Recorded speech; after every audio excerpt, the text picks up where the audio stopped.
deeper, richer, helps prevent sunburn too. You get a quick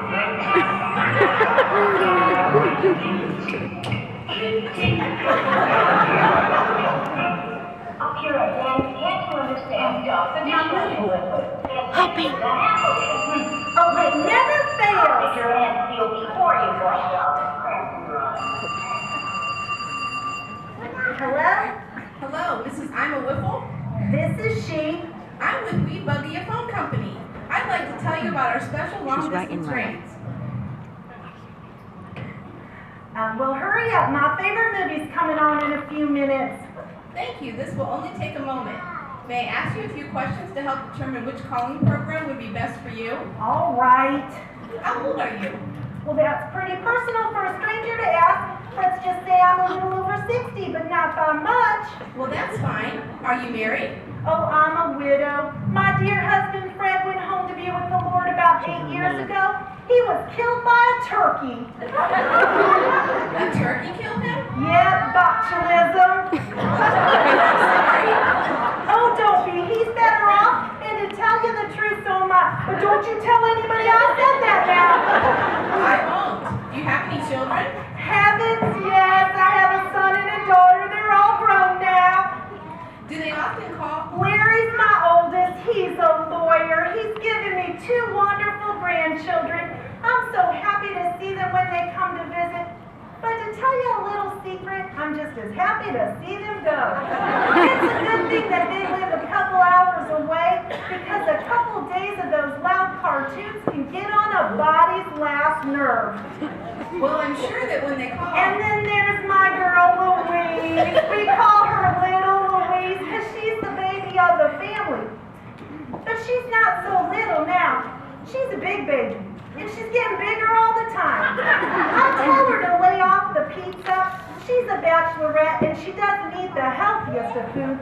You know, all that cheese just plays the devil with her regularity. Eat more greens and salads, I tell her. But does she listen?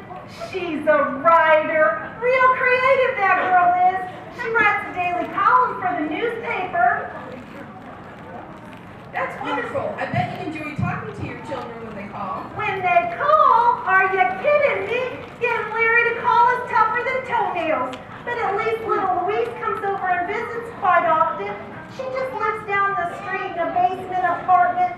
Whenever she gets writer's block, which is about as often as she gets bound up, she comes over for my help.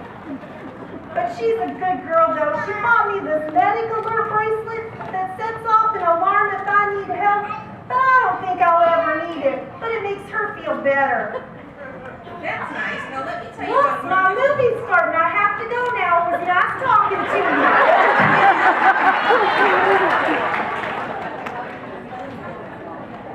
But the plan. The plan is to watch my movie. I gotta go now. Goodbye and God bless.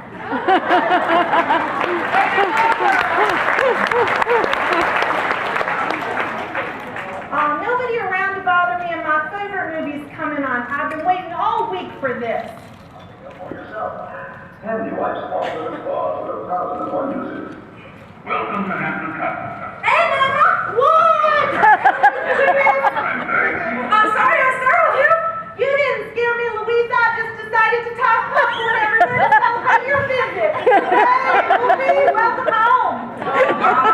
You're such a kidder. But you're not doing anything right now, are you? I'm just trying to watch my favorite movie. Well, good, because I have the story that I want you to hear.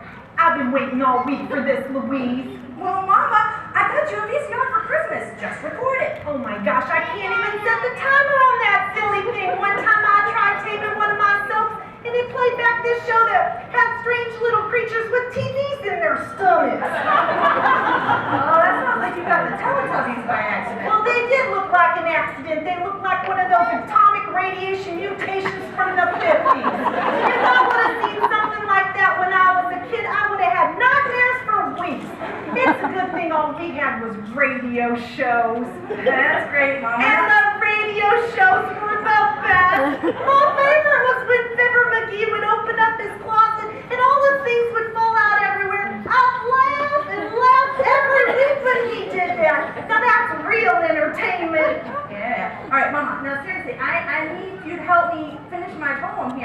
okay? All right. All right. You do read my column, don't you? Of course I do. And every day. And Pedro loves it too. It's his favorite part of the newspaper. I always hated that bird. All right. Are you ready for my column? Yeah. Okay. It's called Memories of Mama. But I'm not dead yet. Well, it's about mothers in general, but you inspired it. And I don't plan on dying soon either. Not until I get you married and settled down. And with your dating record, I could live to be 100. Please don't start, Mama. Now here goes, okay? I remember Mama for when I was just a kid. Mama, you're not even listening. Oh, yes, I am. I'm watching my movie with my eyes and listening to you with my ears. Oh, Louise, that was my favorite part. He was just about to propose to her, and she turns him down because she thinks she has a fatal disease and she doesn't want to break his heart. I cry every time. Okay, well, every time. So you've seen it before? Okay, so maybe I can have your undivided attention right here and now. Okay, I'm all ears. Okay.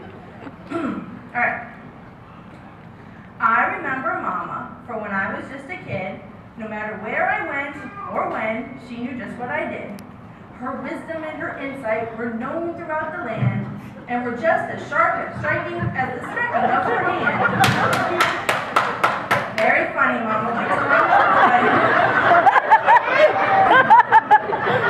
But her stories and her wrappings were tempered by the love, and it was by my mama's business that they were God above.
You and that poem of yours nearly killed me.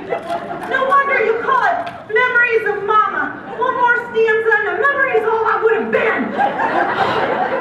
Gosh, Mama, I'm sorry. I was so busy remembering you and my poem that I forgot about you in real life. Well, I'm sorry I choked you, little Louise. I was just a little scared. Mad, that's all. That's all right, Mama. I'm just glad you didn't die while I was occupied reading my tribute. That would have been too ironic even for a writer to express. Well, why don't you finish reading me the rest of your poem? I was a little distracted for most of it. All right. I remember Mama for when I was just a kid. No matter where I went or when, she knew just what I did. Her wisdom and her insight were known throughout the land, and were just as sharp and striking as the smacking of her hand.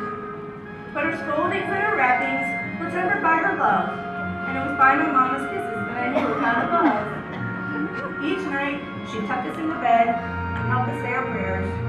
She'd soothe away our worries and sing away our cares. Now that Mama's home with Jesus, in heaven far away, I wish I'd paid attention to the things she had to say. I miss the way she looked at me, love shining in her face. If only I could see her now and feel her fond embrace. So as the years fly swiftly by, no matter where I roam, my memories of Mama will always bring me home. That was wonderful, Louise. If you wouldn't have been here to help me, I might have been laid out in lavender and you would have been reading that for my eulogy. Well, I wanted you to have your roses now while you were still here to appreciate them. Well, why don't you write one about that while there's still time to make memories? Mama, that's a great idea. I can write a poem about a living mother and how you should appreciate her while you still can. And I'll call it Making Memories with Mama. Mama, that's a great idea. That's brilliant. You're a genius. A real genius. Well, isn't that funny? The older you get, the smarter I get. I noticed